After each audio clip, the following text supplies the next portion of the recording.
8e de finale yi jëm ci 33e édition Coupe d'Afrique des Nations dina tàmbale ci dibéer gi Sénégal dina jouer talaata seen diggante ak ñi nga xamante ni ñoo di Cap Vert bu leen fàtte ni altine gi Guinée ak Gambie daañu laale ndax ay réew la yoo xamante ni dañ ñoo jege lool tey ci suba ci dibéer gi amal nañu conférence de presse d'avant match yi ci coach yëpp ñu bàyyi ci xel ne am na wax yu am solo yoo xamante ni tukkee na ci daañ ko décrypter fii waaye daañ leen jox réaction yenn entraîneur wala yenn suñuy naataango taskatu xibaar ak ñun ci plateau bi Babacar Ndaw Faye Cheikh Diop ak Pape Madiakhaté Sarr Babacar yow la ñuy tàmbale déjà te discours Aliou Cissé ñu sentir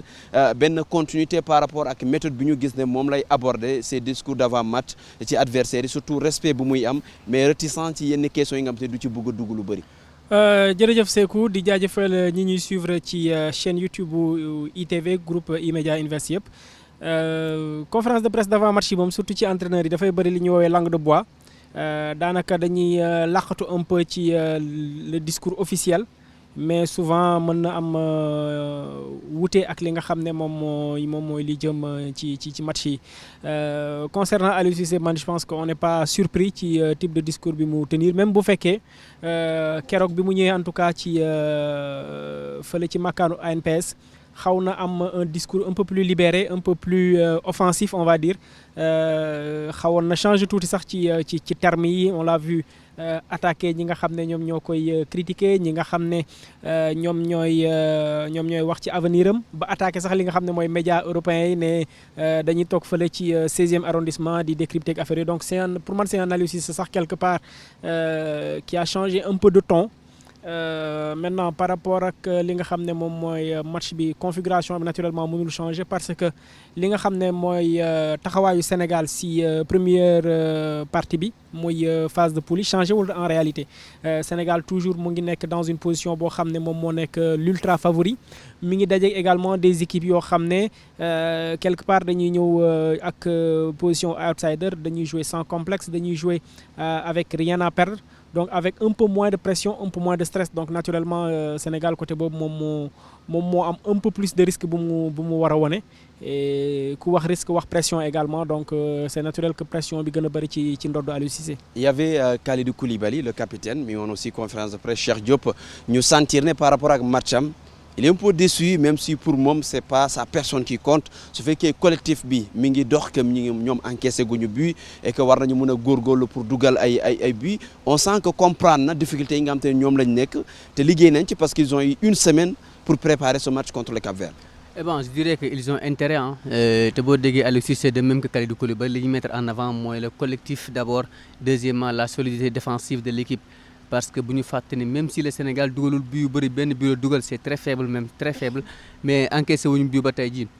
je pense que bokk nañ ci équipe yi nga xamante ne ñoo gën a dëgër défensivement te loolu la Kalidou Koulibaly souligné également même si moom sa prestation personnellement moom mi ngi wax ne le plus important c'est le collectif moom son retour face au Malawi bi mu ñëwee li ñu doon xaar ci moom apporté wu ko parce que toog na booy xool près de 2 mois yoo xamante ne il n'a pas joué bu ñu laajee Aliou Cissé quand il a répondu si ça mi nga xam le ne par exemple c'était le match bu nga xam ne mën nañu ko permettre pour mu relancer waat dans le bien de la compétition parce que boo toogee près de 2 mois joué ça est très compliqué pour un joueur de ce niveau là nga retrouver toutes ses capacités yi nga amoon avant compétition bi mais Aliou Cissé l'a dit il a pas besoin de tourner autour du pot li mu wax mooy dans ces compétitions là le plus important faut pas qu'on l'oublie mooy c'est la gagne moom déjà même si dans le beau jeu ñu ngi koy critiquer mais moom le plus important pour moom c'est le résultat final te je pense qu'il a focus sur ça te les joueurs également comprendre nañ loolu te yaakaar naa ne équipe bi si niveau boobu la toll te xam na ne il est critiqué parce que xam na ni le jeu produit par le Sénégal ak joueurs yi Sénégal yor ak talent yi Sénégal yor correspondrul moo waral critique yi mais je pense que avec joueurs yi am suffisamment de temps pour préparer match bi je pense que dinañ gis beneen Sénégal. Toutes les équipes sont à prendre au sérieux loolu la ñuy gis ci discours Aliou Cissé ak Kalidou Koulibaly nga gis l'entraîneur du Cap-Vert bu mu ñëwee aussi mu ngi xaw a junj naan mus na gagner Sénégal tournoi amical Cabral lui en tant que footballeur. tey mu mel ni une équipe boo xam te ne dafay wuute lool ak ñi ñu joué match amical bu mujj bi ñu gagné leen ñaari bal ci dara butu Idrissa Gana Gueye sur coup franc ak Sadio Mané sur penalty beneen contexte la ñu nekk ak yeneen réalité yoo xam ne gis nañ ko ci Coupe d'Afrique bi aussi. effectivement Sékou beneen contexte la yeneen réalité et surtout beneen équipe pour Cap-Vert bu fekkee ne Sénégal peut-être équipe bi c'est à peu près la même équipe boo ci génnee peut-être ki nga xam ne moom moo di Ismaïla Sarr ak Crépin Diatta yi nga xam ne ñu ngi fi woon mais le reste du groupe est là presque quasiment mën naa ne 11 bi li ciy changé du bari mais par contre Cap-Vert changé na boobaak léegi ci seen effectif ci seen façon de jouer ci ni nga xam ne noonu la ñuy aborder seen match yi même système bi ñuy footballé changé na donc liy wane ne beneen match lay doon et je pense que Aliou Cissé bu comprendre loolu bu ñëwaale match bi ak sur le fait que Cap-Vert dafa changé effectivement équipe et que progressé nañ aussi parce que gis nañ Cap-Vert ci Coupe d'Afrique bi quand même gis nañu football bi nga xam ne def nañ ko ñuy def ay match yu intéressant ak ay joueurs yoo xam ne quand même ñu ngi joxe à 100% voire même à 200% parce que Coupe d'Afrique la compétition la boo xam ne équipe yëpp dañuy ñëw avec ci seen bopp yi ne mën nañu gagner n'importe quelle équipe donc loolu moo tax amul benn équipe boo xam ne war nañ ko sous-estimer donc Cap-Vert bi c'est une équipe à prendre plus au sérieux que bi nga xam ne moom lañ mujjee daje woon à Thiès te ñu mujjee lañ gagner 2-0 ci but yi nga xam ne dugaloon nañ ko notamment coup franc bu Idrissa Gana Gueye bi donc beneen contexte la il va falloir que Sénégalais yi préparé wu ci loolu bañ a sek xool ne dóoroon nañ leen 2-0 à Thiès il y a pas longtemps il y a 6-7 mois que war nañ leen mën a dóoraat aussi facilement même si bu fekkee ne on est capable de refaire un tel match mais il va falloir que ñu gën a respecter équipe bi parce que gis nañ ko ci compétition bi équipe boo fi respecté wul wala nga jaay ne yaa ko ëpp doole yaa ko ëpp palmarès mën na la surprendre gagner la je pense que Algérie l'a vu à ses dépens le Ghana également l'a vu à ses dépens donc Sénégal il moom faut ñu mënul préparer jaay kenn palmarès jamono ji mais on va suivre Aliou Cissé wax na ci adversaire bi di Cap-Vert en conférence de presse ñu seetaan ko. ñu ngi waajal bu baax a baax match Cap-Vert bi comme ni ngeen ko xamee Cap-Vert ak Sénégal mën naa wax ni que daanaka benn dëkk la lu ñu bokk lu bëri la mais xam naa ni que tamit match suba bi wala ginnaaw suba sax dina nekk match boo xam ne ñëpp ci continent africain ñëpp ci Afrique de l'Ouest en tout cas dinañ ko seetaan déjà. dëgg naa ni que Sénégal entre Cap-Verdiens yi ak Sénégalais yi déjà match bi commencé na fa donc di fas yéene vraiment ñu dugg ci si bismillahi rahmaani rahim génn si alhamdulilah rabbil alamin yàlla may ñu si ndam bu rëy waaye ñu ngi koy waajal bu baax a baax. Aliou Cissé en conférence de presse par rapport donc à cet adversaire moo nekk Cap-Vert mi ñu gis ne si wane na boppam ci tournoi bi donte sax dafa jeexal meilleur troisième ci bii les premier tour mais beneen mbir le Sénégal son statut de favori ñu gis ne plus compétition bi dem. plus ñu ngi gën a mun nañu wax ni ça les masques commencent à tomber puisque ñu dañoo nekk période coronavirus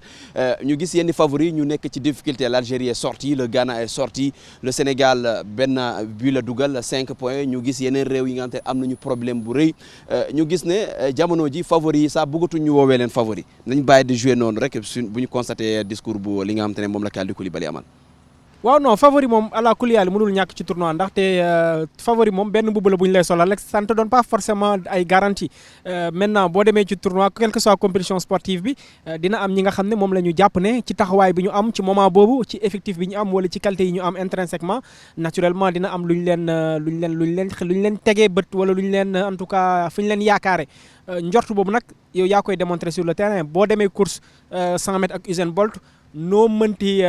mel ak moom lu mu mënti mel on va forcément dire que moom mooy le favori maintenant course bi mënoo ko gagner tant que daw ko et c'est le cas également de ci li nga xam ne mooy Coupe d'Afrique bi favori ils ne peuvent pas se cacher aujourd'hui c'est pas parce que l'Algérie est éliminée que ñeneen ñi fi nekkoon dañuy changer automatiquement de statut c'est pas parce que la Gambie a par exemple fait un excellent parcours ba éliminer ki nga xam ne mooy Ghana que dafay sol automatiquement li nga xam ne moom moo di costume favori ça ne change pas en réalité maintenant ñi nga xam ne ñoom la ñuy woowee favori également dafa am ci lu ñu ko wekk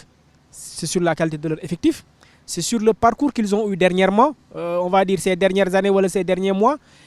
c'est également sur plusieurs autres paramètres la forme de leurs joueurs ak yeneen seen staff technique ak seen expérience seen culture ci wàllu football yooyu yëpp dafay dugg en compte et loolu mënoo koo bañ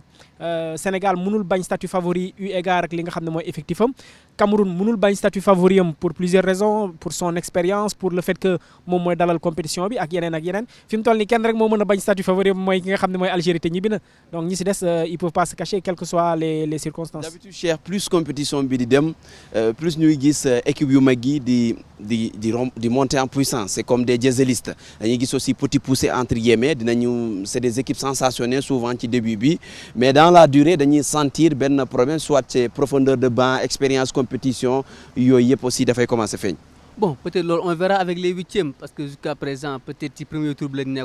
on a vu des surprises avec les éliminations de l'Algérie et du Ghana prématurément, mais peut-être avec la montée en puissance des grands d'Afrique, on le verra peut-être si Kanam, parce que mais si le Sénégal s'est fait éliminer et le Cameroun, on ne dira pas qu'ils sont montés en puissance, parce que le Sénégal, peut-être son match face au Cap-Vert, ils sont montés en puissance ou pas, puisque les derniers matchs qu'ils ont joué en phase de poule, ils ont prouvé, mais à part peut-être la Côte d'Ivoire, à part match yu xaw compliqué face à Sierra Leone ñëw nañu en puissance battre l'Algérie mi nga xam ne c'était en difficulté gisaguñ peut-être monter en puissance boobu noonu mais également sur le statut de favori moi je pense que ñoom en fait les équipes yi ñuy wax favori ils souffrent un peu de seen statut boobu noonu parce que déjà quand tu es un petit poussé entre guillemets comme on l'appelle souvent boo jouer le Sénégal wala ngay jouer l'Algérie en fait tu es gonflé à bloc en fait peut-être la motivation bi ngay am mooy supérieure ak motivation bi nga xamante ne équipe bu mag bi moom lay am. C'est-à-dire quand tu joues Sadio Mané, quand tu joues Koulibaly, pour une équipe comme le Malayo par exemple, manque de respect, mais c'est une motivation, tu n'as pas besoin même de motiver tes joueurs non, naturellement. Donc là, je pense que moi, les joueurs qui ont eu bataille, ils ont fait par rapport au statut Bob. Et heureusement pour le Sénégal, heureusement que ce soit Kalidou Koulibaly, que ce soit Aliou Cissé, ils ne peuvent pas certes, mais bon, le favori, ils sentent carrément que favori n'a aucune garantie de dire vainqueur. Donc signifie qu'il y a favori, il y a vainqueur. Ils savent que peut-être il y a des petites équipes entre guillemets, Cap-Vert, récemment confrontation, mais c'est un match différent. C'est une équipe différente, c'est une compétition différente. Et bien, niveau de calcul. Je pense qu'ils l'ont compris et c'est tout bref pour la sélection pour la suite. Quand on fait le décompte, équipe favorite au départ, Algérie, Demna, Ghana, certes, nous avons cité 3 4, Sénégal, Cameroun, l'Algérie, le Maroc. Aujourd'hui, nous retrouvons une situation 8e de finale. Nous avons un mariage entre équipe favorite et petit poussé. On peut s'attendre à des 8e vraiment uniques. Ah oui, bien sûr, ay 8e de finale yu neex parce que petit poussé yi ak génn bi nga xam ne génn nañ ko dañuy am plus de confiance, ils vont maintenant se dire que tout est possible, mën nañu continuer l'aventure. Tey boo déggee sax les conférences de presse entraîneurs yi wax nañ ko bu baax a baax dañ ne instant bii nii la compétition pour ñoom c'est un bonus luñ ci am rek dañuy jël. Donc fu mu toll nii ils seront difficiles à manœuvrer. Fii nag la équipe yi ñuy woowee favori wane dëgg seen talent monter en puissance comme ni nga ko waxee sànq en mode diesel. C'est le moment ou jamais de s'allumer ñu tàkk parce que bu ñu tàkkul à ce moment-là dañuy ñibbi dañuy topp Algérie topp Ghana donc période la boo xam ne c'est délicat pour équipe yi ñuy woowee favori mais c'est une bonne période pour équipe yi nga xam ne ñoom la ñuy woowee les petits poussés ndax confiance bi ñu engrangé ci phase de groupe yi par exemple tey boo jëlee benn équipe bu mel ne Gambie li mu génn ci phase de groupe bi nii li muy daje Guinée motivation supplémentaire lay am parce que day jàpp ne fu mu toll nii war na mën a jàpp équipe bu Guinée dóor ko jàll étape par étape donc sans pression la ñuy jouer et je pense que ça c'est un avantage boo xam ne équipe yi dinañ ko am maintenant difficulté bi ñuy mën a dajal mooy bu fekkee dañoo dajale équipe favorite yoo xam ne am nañ état d'esprit boobu yu mel ne Sénégal yi nga xam ne phase de groupe bi c'était pas vraiment ça pour plusieurs raisons mais ak retour seen joueurs yi ak forme bi nga xam ne retrouvé waat nañu ko ak seen aptitude physique yi je pense que bu ñu nekkee yéegee seen vrai niveau je pense que équipe yeneen yi duñu leen sonal trop parce que ñoo leen ëpp effectif ñoo leen gën a am ay joueurs yu am expérience surtout parce que compétition yi mel ne Coupe d'Afrique expérience daf ci am solo parce que mooy tax yenn peut-être rëq-rëq yi wala yenn difficultés yi ñu mën ko surpasser ci benn occasion ñaari occasion ñu faire preuve de réalisme. xalaat boobu sax la kii di Kalidou Koulibaly am en conférence de presse par rapport au statut de favori mais surtout ci moment yi nga xam te ne moom lañ toll ak liggéey bu ñu amal ci semaine bi dañ koy déglu moom capitaine Lions yi nekkoon na conférence de presse ak Aliou Cissé ñu déglu ko. BNF entre lundi et mardi on a un mini tournoi amical Cabral. C'est un peu pour dire que notre zone est représentée. Espérons que nous retrouvions le dernier carré. Wow, moi je pense que depuis le début, on a un très grand tournoi amical Cabral parce que, comme on l'a dit, depuis le coup d'envoi, c'était la première fois que le Sénégal a tous ses voisins qualifiés. Nous avons fait également, même si fait après le premier tour, malheureusement, Mauritanie dafa wone li nga xam ne moom mooy xar kanam bu bett ñëpp malheureusement pour ñoom moo nekk daanaka ndaare ci tournoi bi avec 0 but et 0 point marqué ñeneen ñi kii di Sierra Leone ak Guinée-Bissau toog nañ mais avec les armes à la main. Je pense que ku mel ni Guinée-Bissau peut-être que dañu amoon malchance tomber sur une équipe comme le Nigeria qui est vraiment au top ak l'Égypte également qui est l'équipe la plus titrée tout simplement ci wàllu expérience lañ leen naxee surtout ñi si des nag ñi nga xam ne ils se sont qualifiés je pense que c'est vraiment ci wàllu puissance ci wàllu fraîcheur équipe bu mel ni Gambie pour man moo ma def la très forte impression di ko rafetlu trop ci seen parcours et on aura chance bi mooy boo qualifié woo en masse da ngay am ay choc entre vous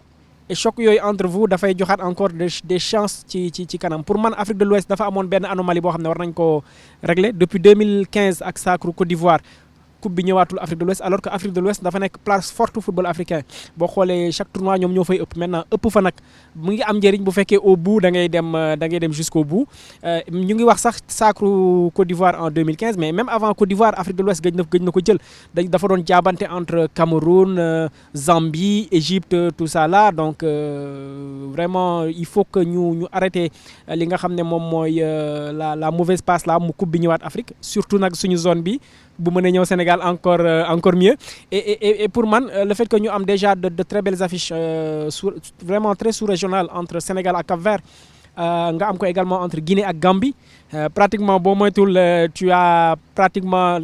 la moitié des joueurs mën nañ jouer sur ces quatre sélections là mën nga ko yokk sax ba ci Mali donc je pense que ça va donner un peu plus de piquant ci li nga xam ne moom mooy huitième de finale yi jox ko contexte su derby jox ko un peu plus de saveur ci li nga xam ne moom mooy sur le plan purement football et honnêtement je pense que cette fois-ci je vais pas faire de pronostic mais gëm naa ne en plus du fait qu'on est déjà assuré d'avoir deux places yu leer entre Sénégal Cap-Vert ak Guinée Gambie am nga deux places yu leer quart de finale mais je suis persuadé qu'on aura jusqu'à 5 places parce que gëm naa ne Nigeria mën na génn ci duel am contre Tunisie gëm naa ne Côte d'Ivoire dafay génn ci duel am lu mu métti gëm naa ne Burkina Faso également war na mën a génn ci duel am ak ki nga xam ne moo di Gabon et même Mali war na ci mën a génn c'est-à-dire qu'on va se retrouver peut-être avec 5 ou 6 équipes de l'Afrique de l'Ouest te loolu boo ko amee au moins sur les demi-finalistes tu as 3 places ça nous projette très très loin mais au moins il y a de la matière qui est là et pour man dina joxe benn piquant supplémentaire ci li nga xam ne moo di tournoi bi fi mu toll nii. On va s'intéresser à ce match qui intéresse particulièrement les Sénégalais c'est la Guinée et la Gambie ñoom ñaari ñooy jongante on a entendu Tom Seltfield muy def conférence de presse il est revenu un peu sur cette rencontre mais surtout que lancé na quelques pics ak Kaba Diawara mi nekkoon joueur am il était adjoint fale nga xamante ne moo di au Qatar tey duel la boo xamante ni quand on revoit un peu composition Guinée actuellement ils ont 2 absents de taille Naby Keita et Issaïga Sylla c'est quand même 2 absents yoo xamante ne la Gambie peut en profiter. En fait comme li Babacar wax rek c'est-à-dire bu ñu amee genre match yi nii comme les derby sous-régional dafay jox match bi beneen dayo boo xamante ne amu ko woon peut-être un Guinée Gambie bu ñu ko amoon peut-être beneen phase de poule mën na moins mais en huitième de finale peut-être c'est beaucoup plus disputé que yeneen yi également je salue le travail effectué par Tom Saintfiet mais également par la Gambie boo xoolee sous-région bi yëpp équipe yu bëri joueurs yu bëri ñeneen ñi jaar nañ Sénégal ñeneen ñi jaaruñu fi donc y a une formation bu ñuy def au niveau de la sous-région boo xam ne moo tax tey jii nii équipe yu bëri yooyu ñoo représentation bi mais Guinée également on l'a vu c'est une équipe très joueuse on l'a vu face au Sénégal causé nañu ay jafe-jafe yu métti même si arrivé wuñ dugal mais quand tu perds Naby Keita qui est le maître à jouer de l'équipe quand tu perds Issaïga Sylla qui était très intéressant sur le couloir gauche je pense que dina métti trop pour ñoom pour ñu remplacer leen peut-être Kaba Diawara verra dina trouver yeneen solution pour essayer de revenir à une défense peut-être à 4 bu amul les solutions pour jouer ak système bi nga xamante ne moom la jouer face au Sénégal mais ces absences c'est des absences yoo xamante ne am na solo lool pour la Guinée mais n'empêche Guinée xam nañ ko c'est une équipe boo xam ne c'est une équipe bu yàgg am talent yu bëri y a Naby Keita mais y a sur le banc Morlaye Sylla y a d'autres joueurs y a Lech Moriba y a d'autres joueurs yoo xamante ne war nañ mën a apporter quelque chose dans cette équipe là bu fi Naby Keita nekkul donc il est pas le seul joueur bi nga xam ne moo yor lépp même si c'est le leader technique c'est le leader dans tous les domaines mais je pense que am na suffisamment de joueurs pour mën a pallier un peu même si sax du 100% absence de Naby Keita mais la surprise également pour moi c'est la Gambie équipe la boo xamante ne xaaruñu ko woon fii honnêtement je pensais pas que la Gambie produirait aussi un bon jeu ci CAN bi yu nekk même si xam nañ c'est des équipes teigneuses yoo xam ne à chaque fois bu ñu joué match yi dañu naxaree gagner naxaree manœuvrer mais yaakaar ma woon ni jeu bu mel nii dinañ ko indi ci CAN bi nii te espérons que ça se poursuit pour l'Afrique de l'Ouest également pour les autres. On va écouter une consoeur guinéenne poser une question par rapport à l'absence yooyu poser une question également ci nan la ñuy aborder le match face à la Gambie qui est l'une des équipes les plus sensationnelles en tout cas ci premier tour bi ñu déglu ko.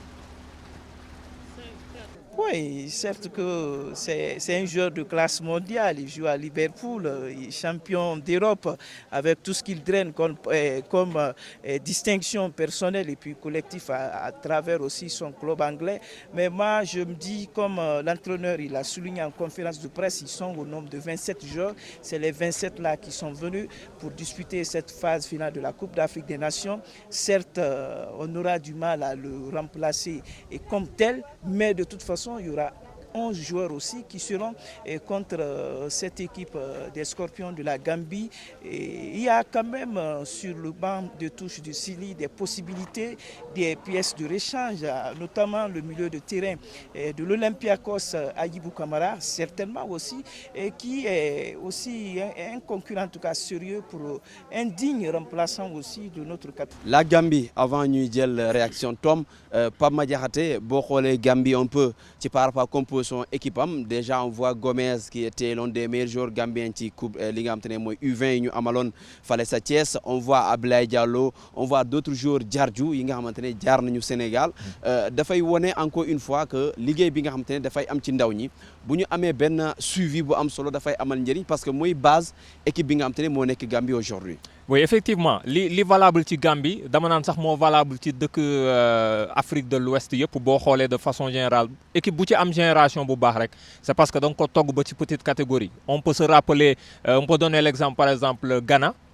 jamono yi nga xam ne mu ngi doon vraiment nekk ci sommet football africain bi jamono yooyu c'est parce que ay at ci ginnaaw dañu amoon une grande génération en petite catégorie demoon ay compétition internationale ba ci coupe du monde donc ayu ainsi de suite donc ça veut dire que loolu daf ci am importance Gambie wax nga ko tournoi bi nga xam ne ñëw nañ fii gagné ko devant le Sénégal au stade Lat Dior on s'en rappelle on était là donc muy wane ne am na benn liggéey bu am solo petite catégorie amatul caaxaan léegi tout le monde a compris que c'est ça et pour man sànq BNF mu ngi koy wax par rapport ak résultat Afrique de l'Ouest yi jug bi nga xam ne jugaat nañu ko man du ma tirer ay conclusions hâtives mais je dirais que peut-être que tournoi UFOA yi nga xam ne ñu koy organiser A bi comme B bi am na ci benn impact parce que gis nañu ne ak petite catégorie yi nga xam ne ñu ngi leen ciy géeloo dina am benn expérience bu mu leen di may sur le plan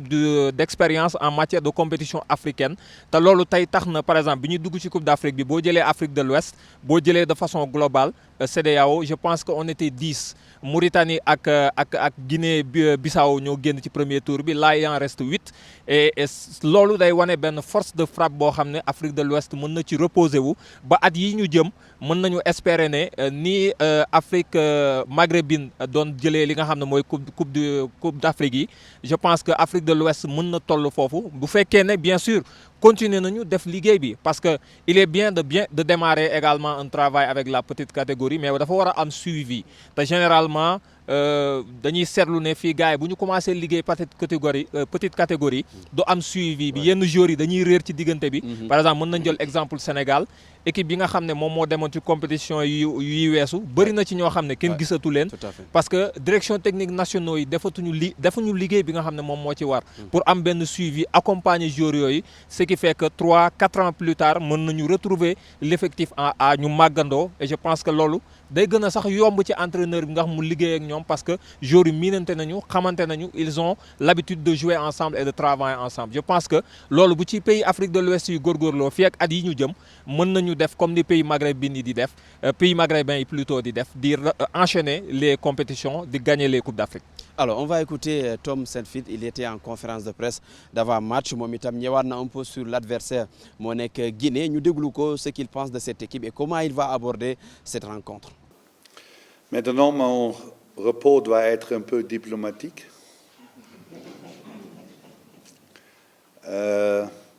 Pense tous les mots que je ne dis pas, parce que quand je dis la vérité, ça ne peut pas bon pour beaucoup de personnes. il y a 6 joueurs qui dorment dans la même chambre, le même sanitaire, les mêmes douches. Il y a chaque membre de staff, seulement 2 ou 3 sont dans un single room. Les autres membres dorment dans le même lit. Dans le temps du Covid, fatigue après l'entraînement sont, pour moi, et je dis ça avant, j'aime d'être ici, mais quand tu organises un tournoi avec 4 équipes pour un stade, et tu payes, tu règles les hôtels, chaque équipe a besoin de même niveau. C'est un peu de respect pour chaque équipe. Parce que quand tu crées différence entre des équipes, quand les grandes équipes ont des meilleurs hôtels, des meilleures infrastructures, pas loin du stade, et les petits pays, dans les mauvais hôtels, tu crées, c'est favoritisme. C'est favoritisme. On est ici pour jouer aux pelouses et quand c'est Gambie qui est champion d'Afrique au Cameroun, ça doit être décidé aux pelouses, pas dans l'hôtel, pas la distance. Demain, on doit voyager 2h30 pour le stade. Même joueur, on va être là 1h30 avant le match. C'est 4 heures avant le match. La science dit que tu dois manger 3h30 avant le match. Il n'y a pas un McDonald's pour arrêter. On ne peut pas manger le temps qu'on veut manger. Qu'est-ce qu'on doit faire? Nous sommes des professionnels. Aussi, quand nous sommes un petit pays, juste comme Malawi ou Zimbabwe, on doit être respecté. On est ici pour écrire l'histoire pour notre pays. Et j'ai des grands joueurs en Europe, mais ils ne sont pas respectés par l'organisation. Et c'est vraiment dommage. Parce que pour moi, un match est décidé aux pelouses, au stade, et pas extraire la pelouse. Et l'hôtel, l'infrastructure qu'on a maintenant, je travaille 14 ans en Afrique, jamais vu. Alors globalement question la boo xam ne da ngeen koy bokk tey su ngeen xoolee affiche yi waxuma ngeen def du Pape Malick Diaw parce que j'appelle ça maintenant du Pape Malick Diaw ma def ko un clin d'œil gis nañu plateau yi am solo yi ñuy def foofu ak ses consultants boo xoolee affiche 8e de finale yi tu peux te dire voilà on est gâté quoi. Ah, j'espère qu'on sera gâté. Te loolu moom terrain bi moo koy wane mais en tout cas comme je l'ai dit tantôt proximité bi ñu am ça nous donne déjà de très belles affiches. Gambie, Guinée. Sénégal, Cap-Vert, mais au-delà également, Nigeria, Tunisie. C'est également un très très gros choc entre deux équipes qui ont tout pour aller très loin. C'est 2 demi-finales ici tournoi pour 2019 déjà. On a un peu une idée de leur niveau. C'est également 2 équipes qui ont qualifié ci li nga xamné mom moy tour prochain ci éliminatoire Coupe du monde bi. Donc ça donne un peu une idée de niveau bu ñu am. Et pour moi ça sera l'une des très belles affiches yi nga xamné mom lañu wara xaar.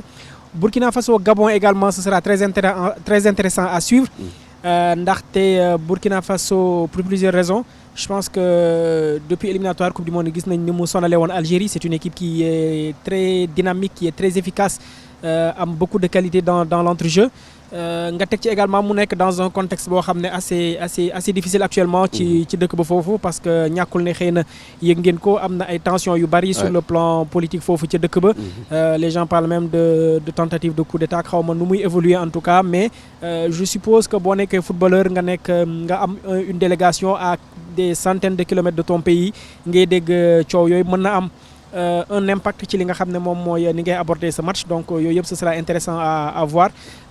Gabon également gis ngeen ciow Aubameyang bi nga xamné évoqué ngeen ko temps yee ci écho de CAN bi nga xamné dakk nañ ki di Aubameyang ak Mario Lemina nga xamné ce sont les grandes stars de l'équipe mais paradoxalement biñ leen daxé ci l'équipe bi gëna mëna football ci la gëna libéré wu ci la gëna dox donc ça sera également pour man benen affiche bu intéressante pour man affiche yoy dal ñoy nga xamné ñoo gëna lu xi sama bëtt en tout cas ci programmation la sensation à 8e de finale. Bon, je dirais peut-être Gambie Guinée d'abord parce que c'est des pays qui sont très proches de nous ñaari équipe la yo xamné jégé nañ ñu trop xamante nañ y a une proximité, y a un certain lien bu am suñu diggante ak ñoom déjà. Surtout Tom Selfie qui connaît très bien Kaba Diawara. Non, voilà, en plus il y a Tom Selfie qui connaît Kaba Diawara également. C'est des équipes que le Sénégal connaît également. Mais en plus je veux dire peut-être Gabon, Burkina Faso, pourquoi? Parce que déjà Gabon comme ni nga ko waxee dama am benn genre sympathie envers ñoom depuis le début ak jafe-jafe yi ñu dund yëpp avec les problèmes avec les fédéraux. N'empêche que boo ñëwee sur le terrain tu as l'impression que loolu noonu ñu am en tant que difficulté loolu moo surmotivé joueurs yi ba joueurs yi joxe à fond. Tu as l'impression que joueurs yi dem sax yi nga xamante ne ñoom lañ jàppee stars yi sax tu as l'impression que bu ñu fa nekkoon dañuy yàqal joueurs yi nga xamante ne ñoo fi nekk loolu moo tax je pense que Gabon Guinée c'est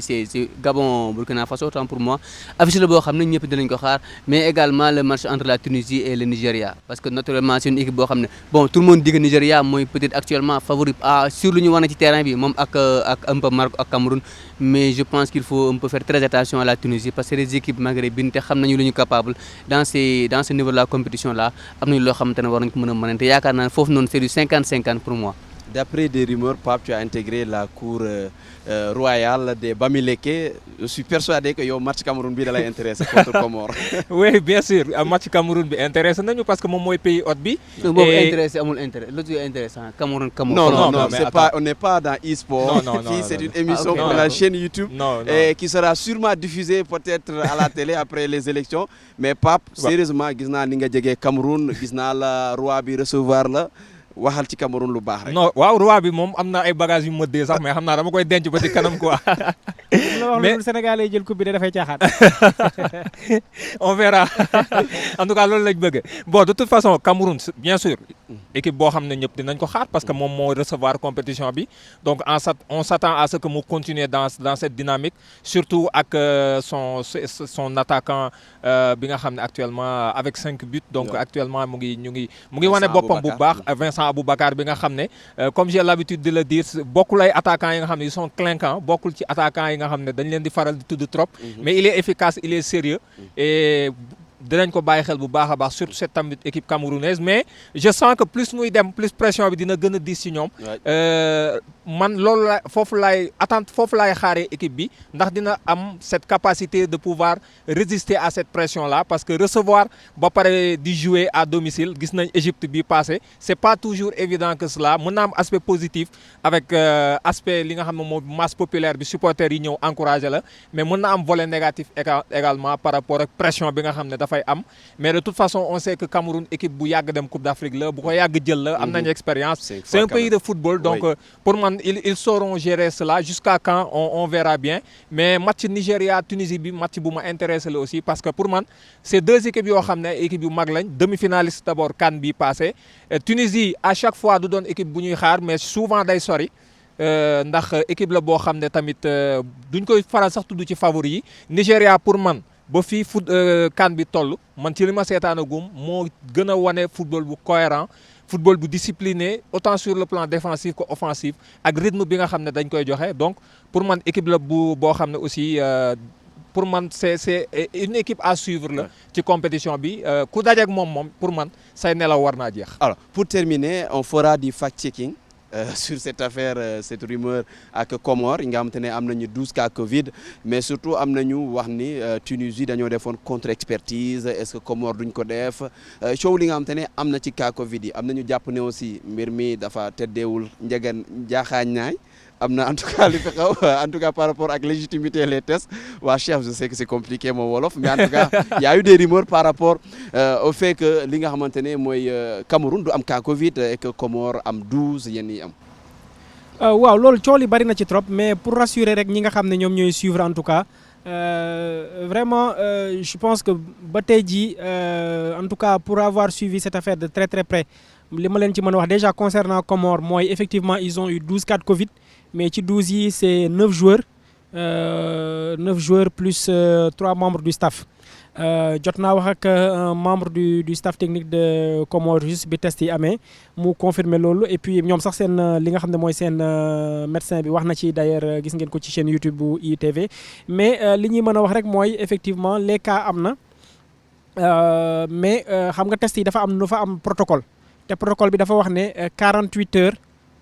après mën nga defaat test loolu moo andi woon sax boo leen fàttalikoo tuuti coowal Kalidou Koulibaly ndax dafa defoon test négatif le mardi le mercredi mu bëggaan def test mais le protocole da doon wax 48 heures donc 48 heures yi ñoom comme ñoom def nañ test démb 48 heures yi mi ngi intervenir suba lundi demain matin ci xibaar yi ñu am dinañ defaat ñoom tamit yeneen test pour xool et effectivement ñu ngi am yaakaar ne ci les 9 dina am ñeneen ñu ci wàññeekuwaat comme ça ñooñu bu fekkee négatif nañ ñu jóge fi nga xam ne moo di Garoua fekki li des ci équipe bi fële ca Yaoundé pour mën a bokk ci équipe bi maintenant la grosse difficulté bu concerne Comores mooy gardien amatuñ ko jamono ji parce que ñaari gardien dañu nekk cas Covid troisième gardien bi moom dafa am blessure donc ñoom Amada ak yooyu donc ñoom loolu moo nekk seen jafe-jafe ñu ngi am yaakaar en tout cas ci gardien yi surtout ñu am test négatif maintenant li nga xam ne nag mooy andi coow li yëpp mooy c'est vrai que li ñuy daje Cameroun moom moo jur un peu climat de suspicion boobu mais man li ma ci mën a jàpp mooy bu ñu nekkee ci situation bi mën nañu éviter un peu lépp li nga xam ne moom moo di analyse émotionnelle basé ko sur juste diw de Côte d'Ivoire Cameroun lay dajel Cameroun amul cas et cetera ñu def une analyse froide man li ma jàpp sur une analyse froide ci li xew mooy xam nga des équipes comme Comores effectivement dañuy découvrir également la compétition souvent c'est très difficile pour ñu gérer maîtriser yenn aspects yi expérience moo lay mën a may yooyu et loolu man li ma gën a yaakaar mooy dañu am peut-être jafe-jafe ci gestion wu entrée ak sortie yu hôtel yi c'est sama xalaat la parce que équipe yu mag yi nga xam ne waxtaan naa ak lu mu tuuti ay responsables yi fa nekk yëpp yu mel ni Sénégal déjà par exemple fii ñun bi ñuy ñëw tey sànq def nañ ñun ñëpp ay test Covid à l'entrée boo génnee boo bëggoon ñëwaat demain matin également da ngay defaat test Covid à l'entrée non boo génnoon léegi war a dugaat sax da koy def loolu la ñu wax donc juste pour te dire que en fait équipe yu mag yi souvent dañuy ñaaw njort bi ñuy àndal souvent moo leen di préserver parfois parce que ñu ngi wax Sénégal mais Sénégal boo seetloo cas Covid yi ñu am yëpp Dakar lañ ko amee amaguñu fii cas Covid boo xam ne Cameroun la jógee cas yi ñu am yëpp Dakar la am même ñi ko amee fii ñu ngi ko développé à partir de Diamniadio ils étaient négatifs mais après dañ ko développé fii ou bien ñi nga xam ne ñoom ñoo ñëwoon fii ñoom Lamine Diatta ak yooyu ñoo ñëw ba fii amaat ko ñoom ñoo ko joxaat quelques jours mais depuis lors amawuñu cas bu jógee fii c'est parce que dañu nekk ci benn vase clos boo xam ne c'est coupé de tout des équipes comme la Côte d'Ivoire c'est pareil amuñu cas Cameroun depuis avant préparation bi la ñu amoon 6 cas ñoom Bassogog ak yooyu ci lañ dagg lépp luy entrée ak sortie même ba ci personnel bi seen personnel hôtel pour nga génn il faut nga am vraiment il faut montrer patte blanche pour nga génn te booy ñëwaat il faut nga def 3 jours yoo xam ne tu es dans une bulle et tu fais des tests tous les jours PCR pendant 3 jours et il faut que test yëpp négatif pour ngay door a mën a reprendre sa liggéey donc c'est des petits détails yoo xam ne souvent dañ koy sàggane mais c'est des petits détails yoo xam ne ça a son importance Maroc gis nga ko hôtel Monfébé nga xam ne hôtel bokk na ci hôtel yu mag yi ca Yaoundé dañoo jël tout ce qui est personnel camerounais ñu dindi leen ñoom ñu jël seen propre personnel teg ko fa et ça leur permet de gérer un peu la suite donc ça coow li dina bari trop mais je pense que honnêtement labo bi nga xam ne moom la CAF jox li nga xam ne moom mooy test ci joueurs yi parce qu'il faut rappeler que labo boobu rek moom la ñu certifié c'est-à-dire c'est pas des Camerounais ñoo fay liggéey c'est pas un laboratoire camerounais c'est un laboratoire international bu tudd Unilab am ay base am fële ca France ak fële ca Dubaï ça ne garantit pas forcément quelque chose mais au moins ci wàllu rafet njort joxe na au moins des indicateurs parce que tey jii c'est pas des Camerounais c'est pas ñu dëkk fii wala ñu mos a liggéey fii ak yooyu noonu c'est des personnels yoo xam dañu leen jëlee feneen ñëw dénk leen liggéey et ci sama wàllu seetlu li ñu leen joxagum jusque là li coow li di bari yëpp ñu ngi koy teg ci li nga xam ne moom mooy yoonu protocole bi même si am na mënul ñàkk peut-être parfois quelque quoi maintenant maa ngi gis ay rumeurs li nga xam ne moom moo concerne Tunisie mais Tunisie contrairement à ce que les gens disent naan Tunisie dafa def ay contre-expertise non c'est faux Tunisie li nga xam ne mooy fédération tunisienne de football def na communiqué officiel pour dire que ñoom dañoo xëy def comme li Sénégal defoon maanaam Sénégal am na médecin boo xam ne dafay am ay tests rapides am mooy suñu tests yooyu mais tests yooyu c'est pas des tests valables parce que ku nekk mënul defal sa bopp test mais c'est juste pour am une idée de effectif bi fan la ci toll ci Covid bi ak yooyu ça te permet d'anticiper ñan ngay écarter ñan ngay kii ak yooyu ñan ngay mettre dans une bulle ñoom bi ñu xëyee defal seeni bopp ay tests ils ont eu des cas positifs ay cas positifs mais comme tests yooyu c'est pas 100% fiable parce que c'est des tests rapides bi waa Unilab ñëwee def ay tests ñi nga xam ne ñoo positif woon dafa wàññeeku ils ont eu des négatifs au contraire dafa wàññeeku te loolu nag changement boobu la nit ñi mal interprété mu am ñi nga xam ne ils ont commencé di ci wax ci li nga xam ne mooy réseaux sociaux yi mais ils disent plutôt le contraire de li nga xam ne moom moo am te li nga xam ne moom lañ mën a basé wu mooy li nga xam ne moom la fédération tunisienne bi nga xam ne moom mooy la voix officielle te gëw ma ne am na intérêt pour wax le contraire et également ki nga xam ne moo di ambassadeur u Tunisie fii ci Cameroun invité nañ ko CRTV je suppose que kenn saxalu ko lem pour mu wax il a tenu également le même discours pour wax ne il n'y a amul lenn lu ñuy tuumaal ci li nga xam ne mooy test yi ñoom ba tey test yi nga xam ne moom la ñu am par rapport ak li nga xam ne moom la test Unilab yi di am toujours test Unilab yi dafay confirmer ak à plus 1 ou 2 cas près dafay confirmer ñoom lu ñu am donc jusque là honnêtement gëw ma ne am na li nga xam ne moom la ñu war a maintenant ñi nekk ci équipe yi nañu ñaaw njort ci beneen côté pas ci test yi parce que pour man test yi amul risque bi xam nga fan la nekk ci personnel hôtel yi pas parce que dañuy bëgg a ñëw yàqal la wala dañu leen di yónnee ak yooyu mais parce que bu fekkee c'est des gens yoo xam ne dañuy génn di ñibbi seen i kër ak yooyu c'est un risque et risque boobu les équipes ñoom ñoo ko war a amoindrir soit ñu tëju dans une bulle ne ku dugg dootoo génn soit ñu ne kuy génn da ngay def comme li équipe Sénégal def da ngay def test tous les jours et cetera ñoom ñu gérer un peu cet environnement là pour man loolu mooy li gën a jafe. On va terminer par cette actualité barrage coupe du monde bi ñu amal ca Qatar def nañu tirage bi ni ki samedi bi Sénégal xam na adversaire am autant pour moi Égypte la aller et retour aller bi Caire la retour Sénégal peut-être stade du Sénégal lañ koy amal Cameroun Algérie Ghana Nigéria RD Congo Maroc Mali Tunisie affiche yi tirage bi lan nga ci gis. Bon déjà mënuñu woon am ay match yu yomb parce que booy xool c'est les 10 meilleures équipes mën ko jàppee ci qualification yi du continent peut-être excepté peut-être la Côte d'Ivoire mais Algérie éliminé mën nañu jàpp ne c'est des équipes yoo xam ne ñooñu équipe yi ne si kaw a kaw ci continent booy xool donc Égypte Sénégal moi je dirais que bon mooy adversaire ma yaakaaroon Sénégal ko pour man moo gën a war a entre guillemets yomb ci Sénégal même si sax jàpp nañu du yomb parce que équipe yi fa nekk si on pouvait tomber sur le Cameroun ou yeneen équipe mën na xaw a gën a métti mais yaakaar naa ne Égypte mooy équipe bi nga xamante ne moom la Sénégal war a mën a gën a aborder pourquoi parce que tout simplement Égypte ba tey yaa Mohamed Salah mais amul benn groupe bu nekk autour de lui bu solide wala benn équipe bu dëgër boo xam ne war na mën a tax Sénégal war si mën a jaaxle moo tax ma yaakaaroon ne mooy adversaire bi gën ci Sénégal mais yeneen match yi également c'est des matchs yu neex parce que boo xoolee un Cameroun Algérie quand même match la boo xamante ne ñëpp dañ koy xaar bu ñu xoolee tout ce qui s'est passé à la CAN avec l'élimination de l'Algérie ak li ci xew lépp Cameroun Algérie quand même d'ici deux mois yaakaar naa ne Algériens yi dinañ ci teg seen bakkan dina nekk match boo xamante ne dañ ko xaar. Et quand on voit les sorties des légendes camerounais. voilà bu ñu gisee voilà sorties effectivement loolu tamit da ciy yokk benn saveur boo xamante ne bu particulière lay doon yenn sorties yi ñuy wax jëmale ko ci te Algériens ñeen dañuy jàpp ne y a entre guillemets racisme anti arabe duñu yaakaar tout ça loolu day ñëw ci match boo xamante ne day am benn contexte bu différent ak yenn match yi. ça va pimenter la sauce. day pimenter encore davantage le match Cameroun Algérie également Sénégal Égypte mais bon espérons que dina nekk match yu neex. On a 3 minutes Pape ces affiches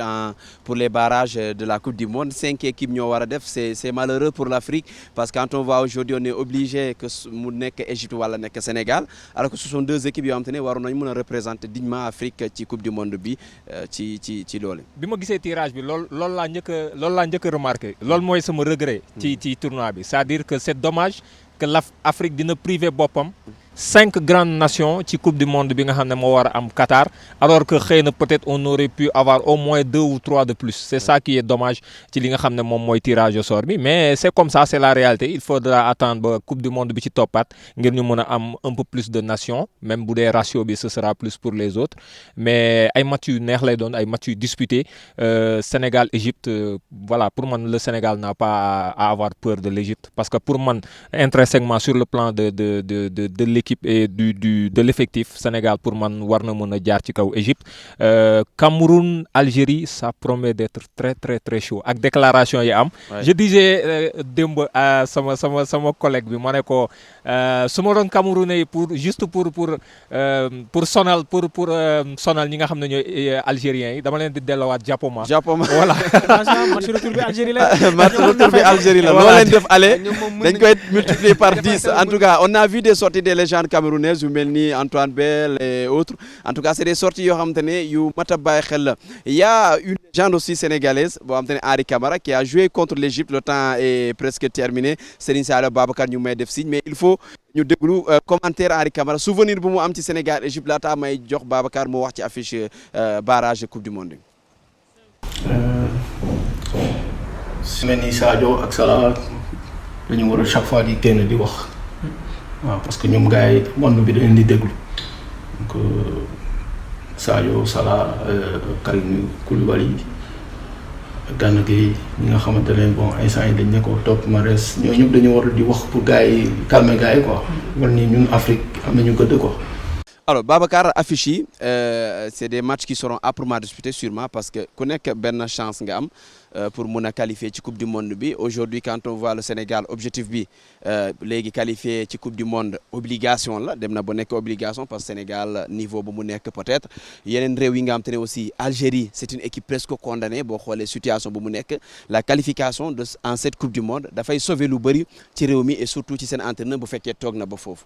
waaw xam nga Sékou dafa am loo xam ne dafa gis nga ci football les équilibres sont très précaires. La vérité bi ngay am tey suba boo yeewoo li ko mën a changer selon le contexte dafay gaaw trop. Il y a 3 semaines ci ginnaaw kenn xalaatul woon Algérie mën a teel a toog. tey jii toog na et teel a toog bi mën na am un impact très négatif sur li nga xam ne mooy ni ñuy aborder seen match boobu contre Cameroun.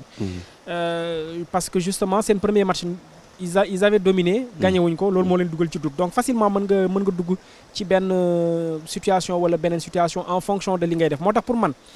ku bëgg qualifier ci coupe du monde bi ci barrage yooyu continuer def un très bon parcours ci li nga xam ne mooy coupe d'Afrique bi parce que moo lay mettre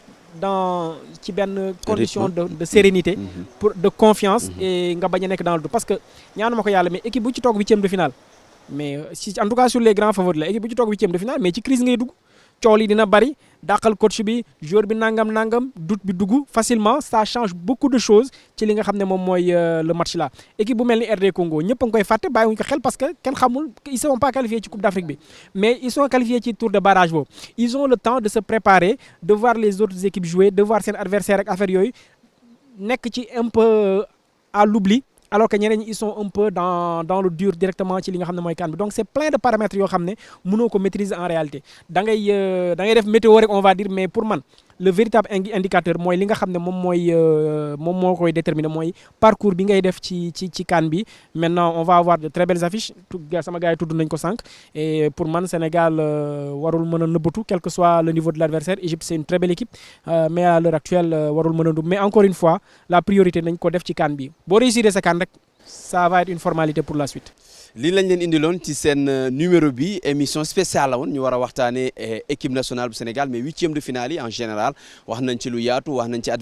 adversaire Sénégal mais surtout tirage au sort barrage bu mujj coupe du monde bi gis ngeen Aliou Cissé lu mu ci wax moom jàpp na ni le sujet actuel moo nekk match contre le Cap-Vert et surtout cette coupe d'Afrique des Nations moom sujet boo xam te ne bu ko intéressé la moom lay traité pour le moment di remercier bu baax direction Tajidor Hôtel yéen a ngi gis mu yanju lool rafet lool am ay salle yu bëri ñu may ñu fii ñu defee suñu émission itam fii la Sénégal nekk fii la ñu entraîné bi ñu ñëwee ba tey mu nekk bërëb boo xamante ne jàpp naa ni sama gars yi dinañ fi ñëw vacances donte ça am na loo xam ne dinañ ko sooraat dinañ indaale seen i pomade am na loo xam te ne Serigne Saliou Dem moom xam na ci dara Babacar Ndiaye moo nekk ci beneen caméra bi di leen jox dig daje une prochaine fois merci de nous avoir suivis